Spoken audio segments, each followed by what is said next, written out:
ஒரு சமுதாயத்தை சார்ந்த உயர் ஜாதி பார்ப்பனர்களுக்கு ஏற்கனவே 12 இடம் அந்த 65 இடங்கள்ல இப்போ இன்னும் மேலும் 4-5 இடங்களை கொடுக்க வேண்டும் என்று நினைப்பது இருக்கிறது. மற்றவர்களுக்கு வர வேண்டிய வாய்ப்பை அவர்கள் பறித்து கொள்ளக்கூடிய இந்த சூழ்ச்சியை தகர்க்க வேண்டும். எல்லோருக்கும் சமூக நீதி என்பது அனைவருக்கும் அனைத்தும் என்ற கொள்கைக்கு விரோதமாக இருக்கிறது. ஆகவே அந்த கிடைக்காத அனைவரும் என்று சொல்லக்கூடிய பட்டியலுக்கு வர வேண்டும் என்பதற்காகத்தான் மதுரையிலும் சென்னையிலும் முதற்கட்ட போராட்டமாக இன்றைக்கு நடந்திருக்கிறது. வழக்கறிஞர்கள் மற்றவர்கள் எல்லோருமே அதை எடுத்துக்கொண்டு சொல்லுகிறார்கள். சமூக நீதி என்பது பிச்சை அல்ல, பிறப்பு உரிமை.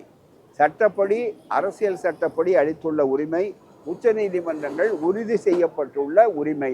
அந்த உரிமைகளுக்காகத்தான் கோரிக்கை ஆர்ப்பாட்டமாக இந்த ஆர்ப்பாட்டம் நடந்திருக்கு. இது கண்டன ஆர்ப்பாட்டம் கூட அல்ல, கோரிக்கை ஆர்ப்பாட்டமாக இருக்கிறது. ஏன்னா பரிந்துரை இப்போதான் கொலீஜியத்துக்கு செய்கிறார்கள். இந்த கொலீஜியம் என்பதில் கூட உரியவர்களுக்கு வாய்ப்பு கொடுக்கணும். சும்மா புதிதாக நேற்று வந்தவர்கள் எல்லாவற்றையும் தெரிந்து கொள்வார்கள்னா அனுபவம் இல்லாதவர்களே அல்லது உயர் ஜாதி மனப்பான்மை உள்ளவர்களுக்கு இருக்க முடியாது. வழக்கறிஞர்களே அந்த அமைப்புகளே போய் பார்த்த நேரத்தில் கூட அவர்களுக்கு உரிய மரியாதையோடு அவர்களை வரவேற்று அவர்கள் சொல்லுகிற கருத்தை கூட கேட்காதது ஜனநாயக விரோதமாகும்.